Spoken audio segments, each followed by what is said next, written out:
Bonjour à tous. Alors oui, je sais, ça fait un bail. Faut dire qu'il s'est passé pas mal de trucs. J'ai arrêté les lives. Je me suis aussi retrouvé salarié. Oui, j'ai trouvé mon premier vrai CDI. Et puis voilà, d'autres choses moins sympas, mais bon, je vais pas m'étendre plus que ça. Et très sincèrement, je pensais peut-être revenir sur des sujets un peu plus gais, enfin, en tout cas, plus intéressants de mon point de vue, comme, je sais pas, le calcul économique en régime socialiste, qu'est-ce que le libertarianisme, la désobéissance civile, enfin, voilà, ce genre de questions. Et je ne pensais sincèrement pas revenir sur ce sujet-là, mais je pense qu'il faut absolument qu'on en parle parce que c'est vraiment d'utilité publique. Voilà, en fait, pour faire simple, je suis tombé sur la vidéo d'un certain Arcade sur le grooming. Voilà. Et je dois admettre que j'en suis ressorti assez mitigé. euh, Parce que je me rends compte qu'en fait, beaucoup de gens abordent le sujet de la pédophilie sans véritablement rien y connaître, quoi.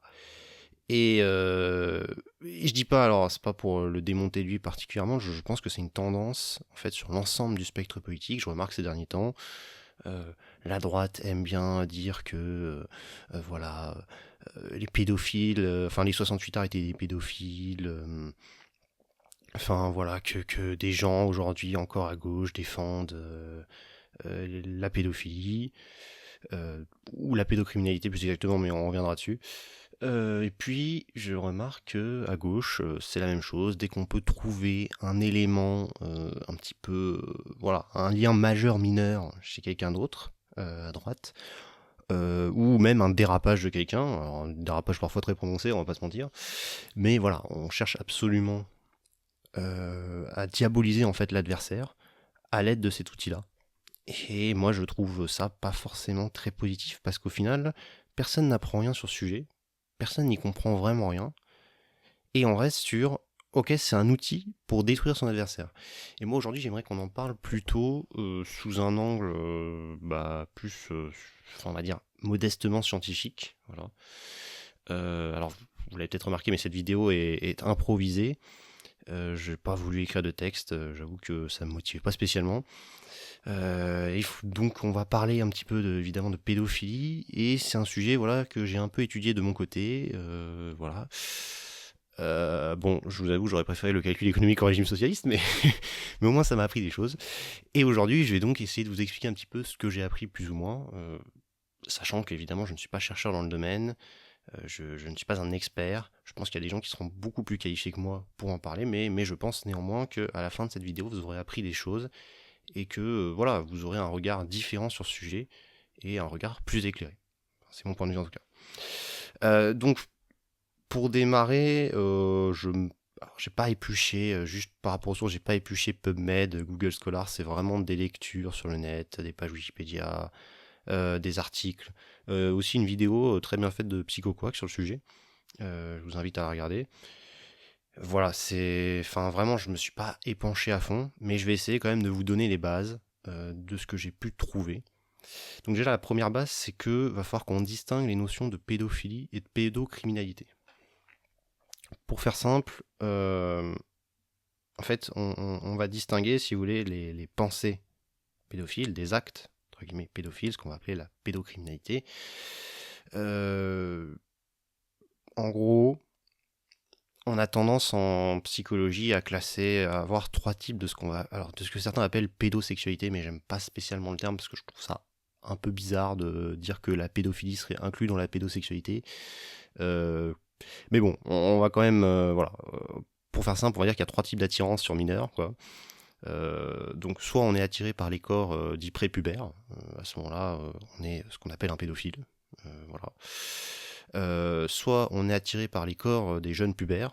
À ce moment-là, on parle d'hébéphilie. Pardon. Généralement, dans le langage courant, on a même tendance à inclure l'hébéphilie dans la pédophilie parce qu'on estime que bon, c'est pas quelque chose qui devrait être très légalisé en termes, je veux dire, de relations sexuelles avec adultes, quoi. Et ensuite, on a l'éphébophilie. Donc l'éphébophilie, c'est l'attirance, pour faire simple, pour les préadultes ou voilà, ce qu'on appelle globalement les adolescents. Alors sachant que beaucoup de gens parlent d'adolescence sans véritablement comprendre ce que c'est quelque chose de très subjectif, d'assez culturel. Généralement, alors il y a des mecs qui essayent de classer ça en fonction de l'évolution des corps, voilà, par exemple la taille des seins, l'évolution du pénis, etc. C'est ce qu'on appelle par exemple la classification de Tanner. Vous avez aussi des gens qui prennent en compte la maturation du cerveau de l'adolescence, ce qui fait qu'en fait on peut avoir des adolescences enfin, pour certains se terminent aux alentours de 24-25 ans, pour d'autres vont se terminer beaucoup plus tôt. Bref, ça dépend de comment vous définissez l'adolescence.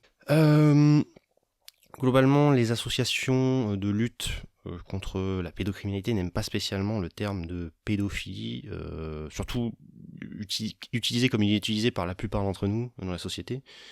C'est-à-dire que pour eux, en fait, le terme philie est associé à de l'amour, et évidemment, la pédocriminalité, ce n'est pas de l'amour. Puisque bon, si je prends par exemple un article que j'ai trouvé sur la Fondation pour l'enfance, on peut lire la chose suivante. Donc, les études montrent ainsi que 2/3 des victimes de viol, de tentatives de viol ou d'agressions sexuelles développent un état de stress post-traumatique. Les violences sexuelles représentent la cause la plus fréquente d'état de stress post-traumatique chez les femmes. Il est aujourd'hui reconnu que les viols sont, avec la torture, les violences qui ont les conséquences psychotraumatiques les plus graves. Plus de 80% des victimes de viol développent un état de stress post-traumatique chronique associé à des troubles dissociatifs. Or, il a été démontré qu'avoir subi des violences sexuelles dans l'enfance est un déterminant principal de la santé, même 50 ans après, si aucune prise en charge n'est mise en place. Les conséquences sur la santé sont à l'aune des violences subies. Plus les violences ont été répétées et assorties de circonstances aggravantes, plus les conséquences sont importantes. Risque de mort précoce par accident, maladie et suicide, de maladies cardiovasculaires et respiratoires, de diabète, d'obésité, d'épilepsie, de troubles de l'immunité, de troubles psychiatriques, dépression, troubles anxieux, troubles graves de la personnalité, d'addiction, de troubles du sommeil, de l'alimentation et de la sexualité, de douleurs chroniques invalidantes, de troubles cognitifs, etc. Voilà, ça fait un paquet quand même de problèmes, on va dire. Donc, comme vous l'avez compris, le passage à l'acte, la pédocriminalité, c'est une agression sexuelle. Et en conséquence, évidemment, il y a des répercussions, on va revenir rapidement dessus. Avant tout, je voudrais juste qu'on fasse une distinction entre l'attirance et d'autres circonstances qui peuvent être tout à fait différentes. Pour faire simple, vous avez en fait ce qu'on appelle des troubles obsessionnels compulsifs, donc ce qu'on appelle généralement des TOC. Alors dans l'imaginaire collectif, les TOC, c'est genre retoucher 50 fois sa poignée de porte, si vous voulez, déplacer des objets pour qu'ils soient bien positionnés. Or, ça peut être des choses tout à fait différentes, et beaucoup plus invalidantes d'ailleurs, même si je ne dis pas que ça peut être tout à fait invalidant ce genre de choses, mais voilà, ce que je veux dire c'est qu'on peut aller beaucoup plus loin, c'est-à-dire qu'on va avoir ce qu'on appelle des pensées intrusives, ou plus exactement des phobies d'impulsion, c'est-à-dire qu'en fait vous allez avoir des pensées qui vont vous faire imaginer en train de commettre un acte criminel ou qui fait souffrir un individu. Voilà. Et donc, évidemment, ces pensées ne sont pas associées à un désir. Ces pensées, au contraire, sont très mal vécues par l'individu parce que elles lui inspirent beaucoup plus de peur qu'autre chose. Il s'imagine en train de faire des actes, si vous voulez, qu'il n'a absolument pas envie de faire et qu'il ne fera jamais, d'ailleurs. Typiquement, il y a des cas où les mères post-accouchement ont des pensées qui peuvent être invalidantes comme celle-ci. Ça peut être la pensée d'étouffer son enfant, lui faire des attouchements sexuels, ce genre de choses, alors qu'elles n'en ont absolument aucune envie et qu'elles ne le feront jamais. Donc ça, c'est important de distinguer vos pensées qui vous inspirent, entre guillemets, du désir, de celles qui ne vous en inspirent pas vraiment et qui vous inspirent plutôt de la peur ou de l'anxiété, du malaise, quoi. Pour ce qui est donc des gens qui ont une attirance pédophile, je crois qu'on estime ça à peu près à 1,5% de la population. Je vous avoue que j'ai pas spécialement vérifié. Je sais pas d'ailleurs jusqu'à quelle tranche d'âge ça prend en compte, comment ont été faites les études, mais bon, globalement c'est plutôt les chiffres qu'on donne en général. Et ce qu'il faut bien comprendre, c'est que voilà, il y a de nombreux pédophiles qui sont donc abstinents, c'est même, pour avoir lu un témoignage d'un gars comme ça, ça a l'air d'être plutôt difficile à vivre d'ailleurs, d'avoir ce type de pensée quand vous n'avez pas spécialement envie de commettre des agressions sur des gosses. Certains peuvent évidemment se suicider.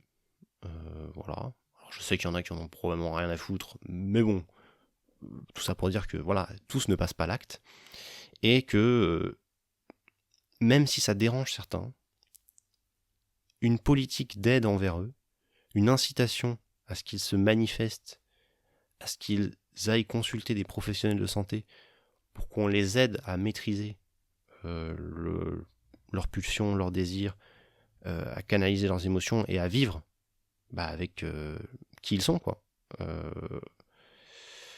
Je pense que c'est nécessaire. Alors vous avez une vidéo que Jordanix avait fait en réponse à Psychodélique sur le sujet, que j'y étais bien. Et effectivement, je pense que c'est nécessaire, mais on en reparlera peut-être à la fin. En tout cas, ce qu'il faut savoir, donc, c'est qu'il y a des pédophiles qui sont abstinents, on a aussi des pédocriminels qui ne sont pas pédophiles. Aussi surprenant que ça puisse paraître, il y a une très grosse proportion, je crois quasiment la moitié, qui ne sont pas pédophiles. Alors, je sais plus si c'est Marc Fourniret ou un autre du style, je sais plus. De toute façon, je me trompe toujours sur les noms, donc ça se trouve j'ai dit une connerie. Mais disons que j'avais souvenir d'un pédocriminel assez célèbre qui en fait n'était pas diagnostiqué pédophile, qui avait plutôt un trouble, je crois, sadique. En gros, il aimait s'en prendre à des victimes qui étaient plus faibles que lui. Quoi de mieux qu'un enfant, disons. Et évidemment, les faire souffrir. Voilà. Donc en fait, c'était ça sa source de plaisir, c'était pas tellement le fait qu'il aimait, enfin, qu'il était attiré par les corps prépubères. C'était tout à fait autre chose. Alors, pour donc en revenir sur la loi, qu'est-ce que la pédocriminalité, qu'est-ce qui n'est pas la pédocriminalité, généralement, dans le monde, on parle de ce qu'on appelle l'âge du consentement ou la majorité sexuelle, c'est-à-dire en fait un âge à partir duquel on considère que un individu est capable de consentir à des rapports sexuels avec d'autres majeurs sexuels, donc y compris des adultes. Alors après, il y a des règles particulières. Parfois, certains disent non, faut pas. Si la personne est encore mineure civile, c'est-à-dire moins de 18 ans en général dans le pays, mais ça peut être moins de 21 dans d'autres. Si la personne est mineure civile, il faut qu'il y ait un certain. Il ne faut pas qu'il y ait une trop grosse différence d'âge. Alors parfois, on définit la différence d'âge. Mais bon, globalement, on a un âge à partir duquel on définit que les individus sont capables de consentir avec d'autres adultes. Et donc c'est ce qu'on appelle la majorité sexuelle. Dans le droit français, on n'a pas de définition de ce qu'est la majorité sexuelle, mais on peut quand même avoir plus ou moins un aperçu de ce que le législateur entend par majorité sexuelle. En gros, pour faire simple, dans le droit, vous allez souvent retrouver le concept de mineur de 15 ans. Ça veut dire en fait personne de moins de 15 ans. Oui, je sais, ça peut paraître bizarre, mais en tout cas, ça s'appelle un mineur de 15 ans. Donc la personne n'a pas 15 ans, en fait, elle a moins de 15 ans. Et donc vous allez retrouver régulièrement ce terme en droit, parce qu'il est défini par rapport au délit d'atteinte sexuelle. Pour faire simple, l'atteinte sexuelle, c'est si un adulte, donc plus de 18 ans en droit français, a un rapport sexuel avec quelqu'un de moins de 15 ans, il peut être poursuivi. Alors je crois que le procureur a le droit de poursuivre même si personne n'a demandé. Mais en tout cas, il peut être poursuivi pour ce rapport sexuel. Et il peut donc encourir une peine, évidemment une amende, y compris si le mineur de 15 ans clame avoir été consentant. Donc voilà, en gros, c'est l'atteinte sexuelle en fait qui définit plus ou moins la majorité sexuelle. Alors après, on a un âge qui s'appelle l'âge de non, enfin, en tout cas que je crois qu'il s'appelle l'âge de non-consentement. C'est-à-dire qu'en dessous de 13 ans, vous êtes considéré de facto comme non consentant, c'est-à-dire que c'est immédiatement un viol, quoi. Il n'y a pas spécialement de débat, en gros. Aussi, il faut savoir que si la personne a un statut d'autorité, donc c'est-à-dire parent, professeur, etc., en théorie, les rapports sexuels sont prohibés jusqu'à 18 ans. Je dis bien en théorie parce qu'on a des exemples évidemment de professeurs qui ont eu des relations avec leurs élèves entre 15 et 18. Mais voilà, en théorie, ce n'est pas légal. Vous avez aussi évidemment la pédopornographie. Alors là, c'est un petit peu compliqué dans le sens où je crois que ça n'a pas tellement de rapport avec le physique de la personne, ça a plus un rapport avec son âge. Donc si la personne a moins de 18 ans, Enfin, en tout cas, dans mes souvenirs. Donc, typiquement, si vous êtes deux lycéens en train d'échanger des petites photos cochonnes, ce n'est pas légal. Alors, je pense que personne ne viendra vous embêter pour ça. Mais bon, je ne sais pas jusqu'à quel point voilà, ça peut être considéré comme de la pédopornographie. En tout cas, voilà. Dans mes souvenirs, c'est ça la définition. J'essaierai évidemment de mettre, si je peux, dans la vidéo, au montage, un lien qui confirme ça ou pas. Autrement, vous avez aussi les concepts de détournement de mineurs et de corruption de mineurs. Alors, souvent, le concept de détournement de mineurs est mal compris. Non, le concept de détournement de mineurs n'interdit pas à un mineur d'avoir des rapports sexuels sans l'aval de ses parents. En fait, un détournement de mineur, ça interdit à un adulte de soustraire l'autorité des parents à un mineur. Alors, je vais essayer de réexpliquer ça parce que là, je sais même pas si c'était très français ce que je disais. Mais en gros, si vous voulez, si par exemple, je suis mineur, je fugue, voilà, je me retrouve chez quelqu'un, cette personne me recueille et me cache sans prévenir les parents, et bah, c'est considéré de facto comme un détournement de mineur, c'est-à-dire qu'en fait, j'ai considéré que je pouvais outrepasser l'autorité des parents. Et voilà, c'est illégal. Bon. En tout cas, ça peut être passible d'une peine. Voilà, donc c'est pas un délit qui a un rapport avec la sexualité, contrairement à ce qu'on peut se penser. Un délit qui a plus rapport avec la sexualité, c'est la corruption de mineurs. Alors je sais plus si c'est un délit ou un crime, mais bon, peu importe. Globalement, la corruption de mineurs, là, ça concerne tous les mineurs, donc y compris, j'entends, civils, donc c'est-à-dire tous les moins de 18. Et en gros, ça dit juste qu'un adulte n'a pas le droit de vous inciter plus ou moins à la débauche et au vice, ou en tout cas à quelque chose qui pourrait être dégradant. Alors, je vous accorde que la limite me paraît pas vachement claire, mais pour donner des exemples, globalement, si j'envoie des trucs sexuels à un mineur pour l'exciter sexuellement et lui inciter derrière à, je sais pas, par exemple, faire la même chose, voilà, c'est de la corruption de mineur. Si par exemple, je sais pas, je lui fais fumer un pétard, bah ça peut être de la corruption de mineur, etc., etc. Tout ça évidemment, est purement arbitraire, dans le sens où c'est culturel, ça a été défini par nous. Il y a plein de pays où, par exemple, la majorité sexuelle est totalement différente. Alors, en Europe, généralement, ça varie entre 14 et 16. Je crois que c'est 17 en Irlande, c'est la seule exception, autrement c'est 14-16. Typiquement, je crois que l'Italie et l'Allemagne, c'est 14 ans, la France, c'est 15 ans, il y a d'autres pays où c'est 16 ans. Il y a des pays où ça peut être beaucoup plus bas, la majorité sexuelle, des pays où ça peut être beaucoup plus haut. Tout ça est évidemment culturel, de la même façon que la majorité civile l'est aussi. Voilà, il y a des pays où c'est 21 ans, d'autres où c'est 18. Pourquoi pas imaginer qu'à l'avenir ce soit 16 ans, ou même qu'on revienne à 21 ans, je ne sais pas. Tout ça est un peu arbitraire, un peu culturel, et évidemment, c'est décidé par nous. Nous, collectivement, nous en tant que société. Alors je dis nous collectivement, mais bon, on va dire le législateur, et éventuellement le pouvoir judiciaire.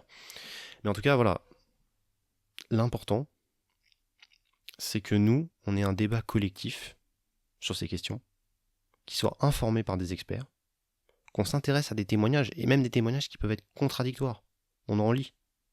On lit des gens qui vous disent que avoir eu une relation, voilà, alors qu'ils étaient mineurs avec un adulte, bah ça les a pas spécialement réussi.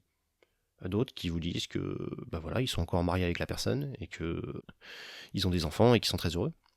Et il va falloir qu'on ait un débat, sincèrement, sur ces questions, et un débat d'ordre politique. Il va falloir qu'on se pose certaines questions. Alors, il n'y a pas spécialement. Je pense qu'il y a zéro débat sur la question des individus prépubères. Hein, j'ose espérer. Voilà, un tel individu n'a évidemment. Ne conscientise évidemment aucun désir sexuel. En tout cas, il me semble. Hein. Évidemment, après, pour les jeunes pubères, bah, je pense que là aussi, il ne devrait pas y avoir spécialement de débat. Alors, tout dépend de ce qu'on appelle évidemment un jeune pubère. Surtout à une époque où on voit qu'en fait, il y a une diminution de l'âge de la puberté. Ce qui est paradoxal avec le fait qu'on a tendance justement à vouloir augmenter la majorité sexuelle, en tout cas c'est l'impression que j'ai. Mais encore une fois, il faut avoir une discussion qui soit informée par des experts, où on prenne le temps d'échanger et de confronter les différents points de vue. Et aussi peut-être de déconstruire certains de nos construits sociaux, de ce qu'on nous a appris. Voilà, on a évolué dans un certain environnement, on n'a pas forcément confiance de tout, on nous a appris certaines choses, on a des gens dans notre entourage qui ont eu certaines expériences de vie qui nous influencent. Mais peut-être qu'on a une vision trop étriquée de la chose. Je parle pour chacun, hein, moi compris, hein, je m'inclus dedans. Mais en tout cas, il va falloir qu'on ait ces discussions. Et elles vont pas être faciles. Très clairement, elles vont pas être faciles. Parce que voilà, ça va toucher à nos convictions personnelles, peut-être même à notre vécu. Mais il va falloir qu'on les ait sereinement. Autrement, autre sujet vite fait que je voudrais aborder, l'éducation sexuelle. Voilà, c'est important. C'est important d'apprendre aux enfants à identifier que non, Chabit n'est pas un jeu rigolo. Hein. Que si papa, maman, ou tonton, ou je ne sais qui d'autre a envie de faire certaines choses avec leurs attributs sexuels, ce n'est pas marrant, voilà. Et que, évidemment, ils doivent pouvoir le signaler aussi bien à l'adulte qui tente de leur faire des choses que peut-être potentiellement a posteriori, mettre des mots sur ce qui leur est arrivé. Voilà. Parce que souvent c'est difficile, on comprend pas très bien, on se pose des questions, on n'est pas sûr, et ça me paraît important. Donc je pense que militer contre l'éducation sexuelle, c'est un contre son camp. Je pense que ceux qui le font, vous devriez arrêter. Voilà. Non, on ne va pas apprendre à vos enfants à faire des fellations. Voilà, rassurez-vous, ça va bien se passer, ne vous inquiétez pas.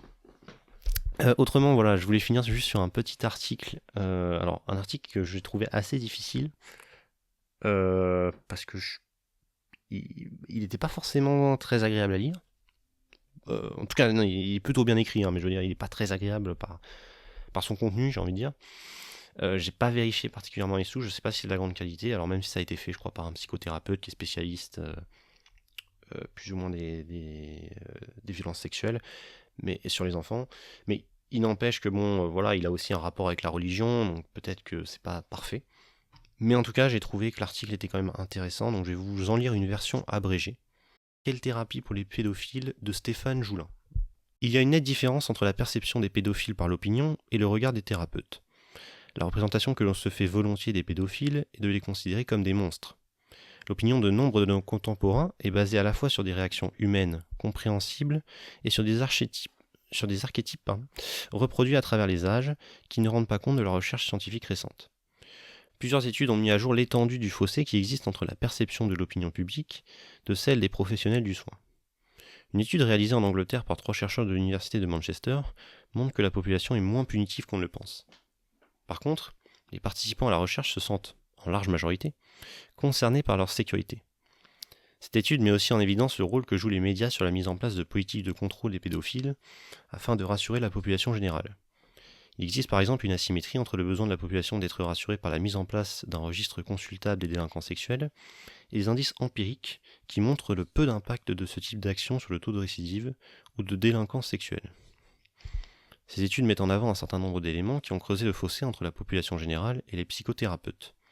Les points de divergence concernent plus largement les conceptions du délinquant sexuel, très souvent perçu comme un monstre, la notion de dangerosité, de danger, la question de la prévention et la problématique de la réinsertion sociale, ainsi que les risques de récidive.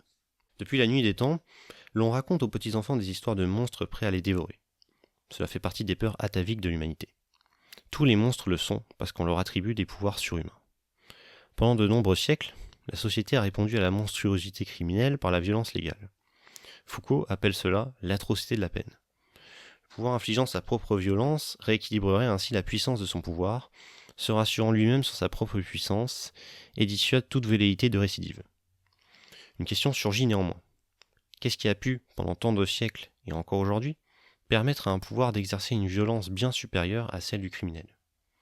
Une réponse pourrait se trouver dans le statut plus profond du monstre criminel, qui appartient aux forces des ténèbres humaines, et non plus à la communauté des habitants de la cité humaine.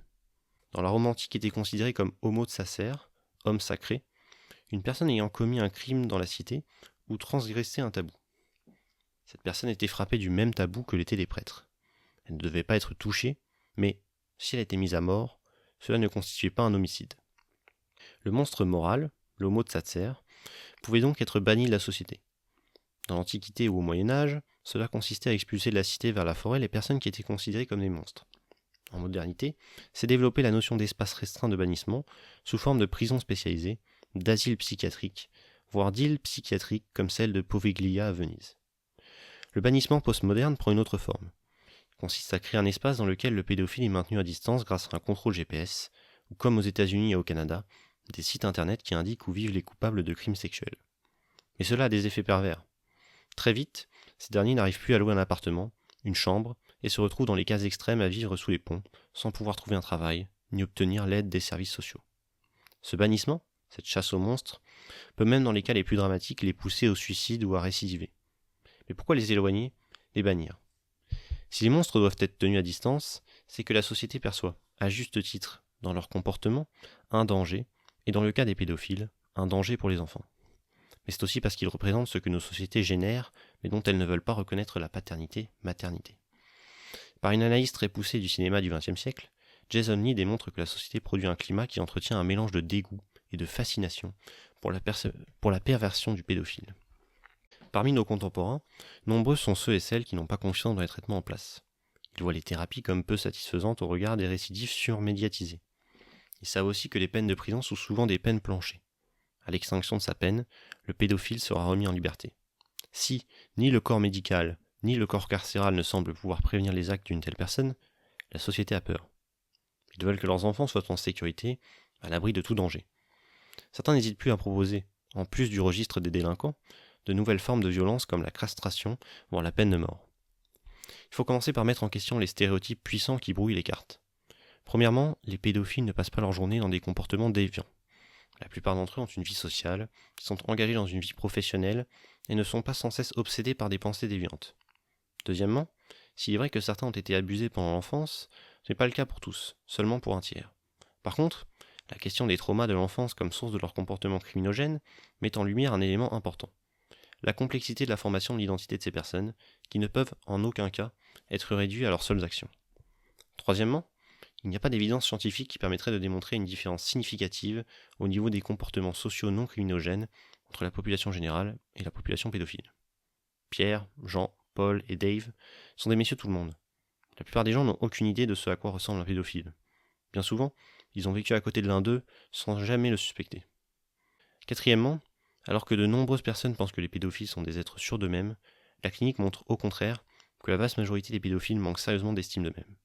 Il est donc important, en psychothérapie, de travailler sur cette estime de soi.